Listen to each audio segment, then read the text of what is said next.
les informations d'ici et d'ailleurs sur Radio La Frontière. C'est parti pour tout de suite.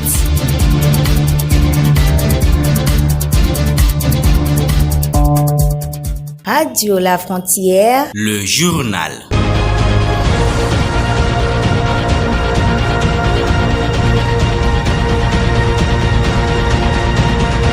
Mesdames, Messieurs, bonjour à tous et bienvenue au journal.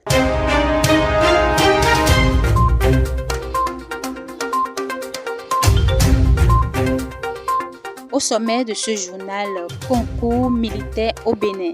100 jeunes ont été sélectionnés dans le département du Mono, dont 15 jeunes filles retenues.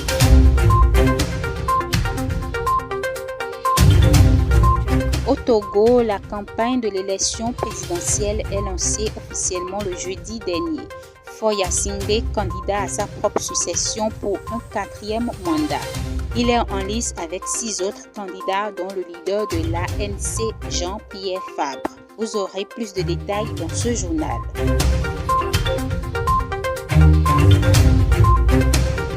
Hors du continent africain, le président américain Donald Trump se réjouit du coup manqué des démocrates par rapport à sa destitution.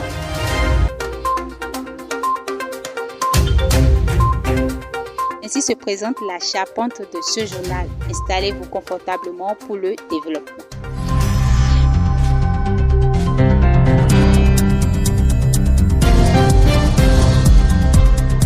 À nouveau, bonjour. Pour la présentation de cette édition, je suis accompagnée de Alessandra Gitrino. Alessandra Gitrino, bonjour. Grâce Fanou, bonjour.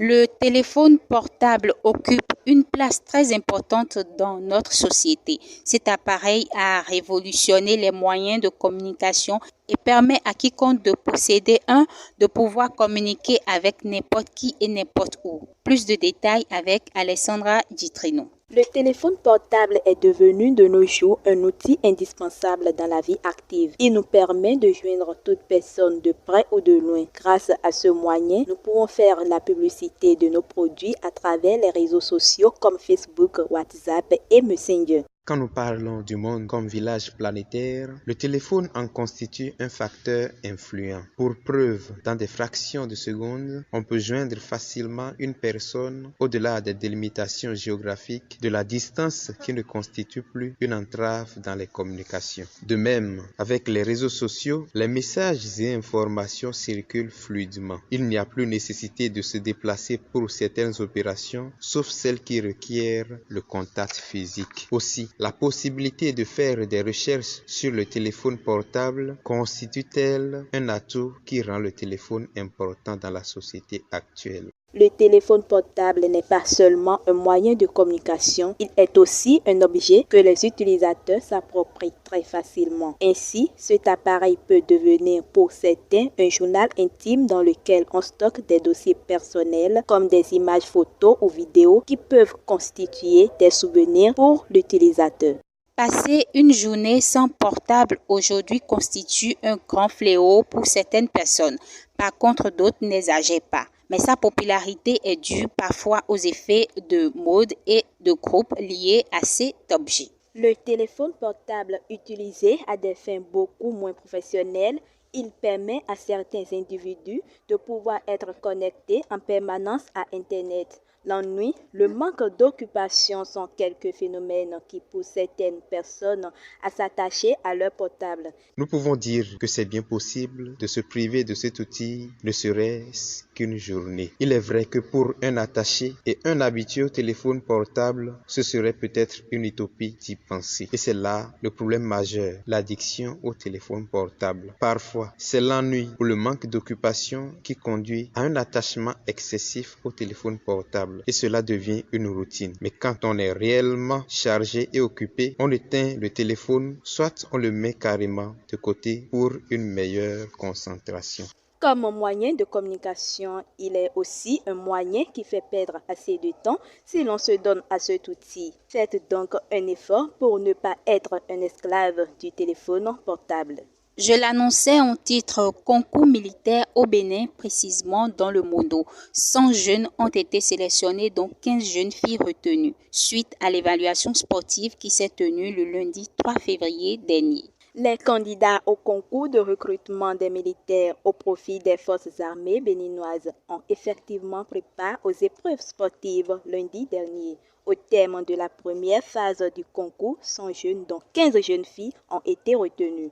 Pour ces épreuves sportives, les jeunes garçons devraient parcourir une distance de 6 km, contre 4 pour les jeunes filles. Les lauréats de cette première phase ont composé pour la phase écrite, suivie de la visite médicale. Dernière épreuve, la santé des nouvelles recrues est restée appréciée par un médecin. Selon le président de la commission militaire de recrutement mobile dans le Mono, le colonel Georges Barca, le dispositif mis en place pour le suivi de l'ordre d'arrivée a permis à la commission de départager les candidats. Il souligne que le concours s'est déroulé dans la transparence et les jeunes qui ont été retenus sont ceux qui le méritent vraiment. Selon le secrétaire général de la préfecture du Mono, Arnaud Segla-Agon, les relations n'ont pas du tout joué dans ce concours. Je cite, « Les sélectionnés sont ceux qui ont vraiment donné le meilleur d'eux-mêmes ». Fin de citation, a-t-il confié.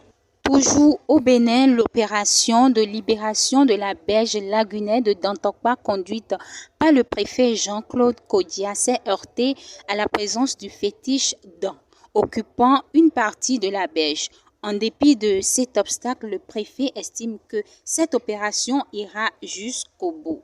Le lundi dernier, sur la chaîne Canal 3 TV, le préfet Jean-Claude Kodia a annoncé que les démarches sont enclenchées pour enlever cet endroit, le fétiche. À l'en croire, dans un moment relativement court, le fétiche ne sera plus à cet endroit. Des compromis sont enclenchés avec les dignitaires et le préfet intérimaire du littoral s'est vendu à trouver une solution prise à l'unanimité à ce sujet. Je cite, « Nous sommes en train de négocier. Il semble qu'il y a une flexibilité au niveau des adeptes et dignitaires pour que nous déplacions ce fétiche. » Fin de citation, a fait savoir le préfet. D'après lui, les jours à venir, il sera procédé à l'aménagement de cette zone impropre et ne sera donc pas délaissé après les déguerpissements. C'est pour cela qu'un dispositif de sécurité est mis en place pour empêcher des personnes à réoccuper cet espace. L'Internet constitue un outil très indispensable dans nos sociétés. Personne ne peut se passer aujourd'hui de ce précieux outil qui unit plusieurs peuples. Il présente beaucoup d'avantages. Sondé Gilbert Tonwewa, web journaliste, nous parle de la place prépondérante de l'Internet dans notre quotidien et de son utilité.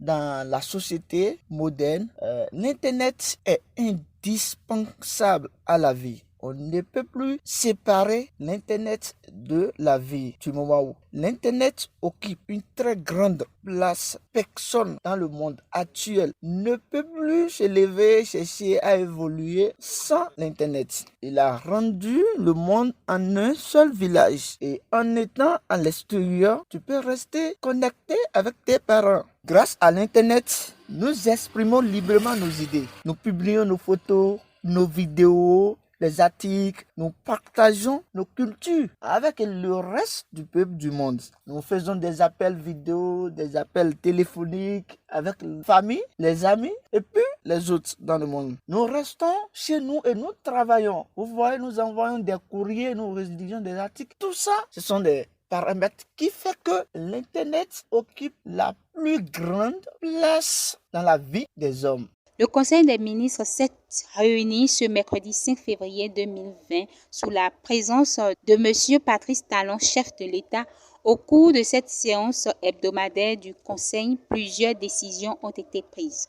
Concernant les mesures normatives, notamment du régime de dématérialisation de la liesse documentaire, du prédédouanement et du dédouanement en République du Bénin, le Conseil a également pris des mesures normatives sur la réglementation du permis de construire et du permis de démolir en République du Bénin. Alain Ounla, ministre de la Poste et de la Communication. L'objectif visé par l'actualisation de cette réglementation est de faciliter les procédures d'instruction et de délivrance de ces documents administratifs. Il s'agit notamment de préciser les conditions d'octroi des différentes autorisations d'urbanisme, améliorer la qualité du service rendu aux usagers, clarifier les responsabilités respectives des autorités chargées de la délivrance des dites autorisations et des autres acteurs, constructeurs, architectes, ingénieurs, de façon à limiter l'insécurité juridique en la matière.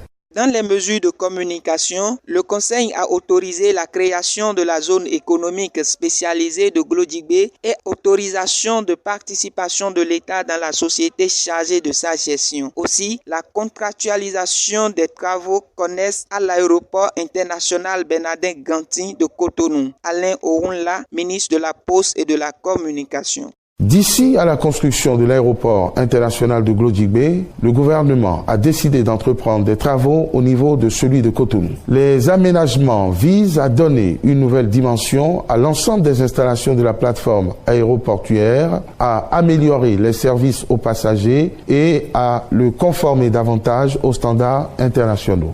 Concernant les mesures individuelles, plusieurs personnes ont été promues aux différents postes dans différents ministères. La campagne officielle de l'élection présidentielle togolaise a débuté ce jeudi pour 2 semaines. Vous nous dites, Alessandra Djitrine. Effectivement, au pouvoir depuis 2005, Faure Gnassingbé est candidat à un 4e mandat. Ce scrutin, désormais à 2 tours, est ouvert à la diaspora. 6 candidats font face au président sortant. Sont en lice Jean-Pierre Fabre, le leader de l'ANC, et Agbeyomé Kodio, l'ancien premier ministre de Gnassingbé et Yadema. Entre visites de terrain, meetings, émissions, radio et télé, le programme des différents candidats promet d'être chargé. L'inquiétude de transparence, le Front citoyen, comme la plupart des candidats de l'opposition, ne cesse d'appeler les autorités à revoir les dispositions prévues pour le scrutin. Leur demande non seulement que les résultats soient publiés bureau de vote par bureau de vote, mais que la composition de la CENI soit revue. Au Burkina Faso, le traditionnel Conseil des ministres s'est tenu mercredi dernier sous la présidence du chef de l'État Roch Kaboré. Au cours de cette rencontre hebdomadaire, des dossiers de fond dont la convocation du corps électoral aux prochaines élections ont été examinés. En effet, 2 décrets relatifs à la fixation des dates des élections présidentielles et législatives de 2020 ont été adoptés au cours de cette rencontre. La convocation, je cite, « La convocation du corps électoral est prévue pour le 22 novembre 2020, fin de citation, a déclaré le ministre en charge de l'administration territoriale, Siméon Sawadogo. Il souligne que les décrets adoptés portent sur la convocation et la précision des circonscriptions électorales. Concernant les élections législatives, le ministre d'État explique que la liste nationale est composée de 7 députés et celle des provinces est composée de 111 députés, soit un total de 127 députés au niveau de l'Assemblée nationale. Il évoque l'article 40 de la Constitution qui précise que, je cite, l'élection présidentielle devrait avoir lieu au moins 21 jours avant la date d'expiration du candidat présidentiel. Fin de citation. S'agissant des élections législatives, le ministre Siméon Sawadogo renchérit. Je cite, les députés ont validé leur mandat le 30 décembre pour 5 ans. Il est tout à fait normal que nous puissions travailler dans cette période pour que les députés puissent être élus. Information à l'échelle internationale en Amérique destitution. Donald Trump célèbre son acquittement et se déchaîne contre les démocrates. Donald Trump a réagi publiquement suite à la fin de son procès en destitution. Le président américain avait prévenu dès mercredi qu'il entendait prononcer un discours pour, je cite, célébrer la victoire du pays, fin de citation, après son acquittement. Mais à la place, il s'est laissé aller à une de ces improvisations stupéfiantes dont il a le secret. Finissons ce journal par ce communiqué radio dans la dynamique de promouvoir les initiatives de projets innovants portés par les étudiantes. Le comité d'organisation organise le concours étudiantes leaders et lance un appel à toutes les étudiantes de toutes les facultés et écoles de toutes les universités du Bénin. C'est la fin de cette édition. Toute l'équipe de Emmanuel Achogede vous remercie pour l'écoute. Mise en ligne, Roland Abiola Bokosa. En direct chez vous, nous sommes restés Grace Fanou et Alessandra Gitreno. À la prochaine.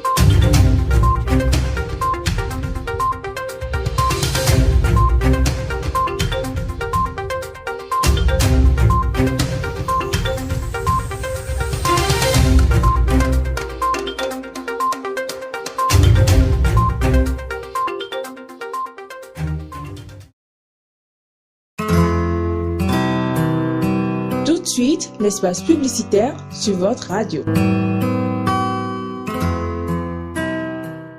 Communiqué radio. Appel à candidature pour le concours étudiante leader. À l'occasion de la Journée internationale de la femme, le journal Le Héros crée l'événement et célèbre la femme universitaire en décrétant la Journée universitaire de la femme JUF. Dans sa dynamique de promouvoir les initiatives de projets innovants portés par les étudiantes, le comité d'organisation organise le concours étudiante leader et lance un appel à toutes les étudiantes de toutes les facultés et écoles de toutes les universités du Bénin. Ce concours a pour objectif d'encourager l'innovation, de valoriser les porteuses de projets, de promouvoir l'intelligentsia de la jeune femme. Les lauréates, à l'issue du concours, recevront plusieurs lots et vont bénéficier d'un grand réseau relationnel pour une insertion professionnelle. Les candidatures sont ouvertes du lundi 10 au jeudi 20 février 2020 au siège du journal Le Héros 6 au bâtiment B situé derrière l'Ecobank.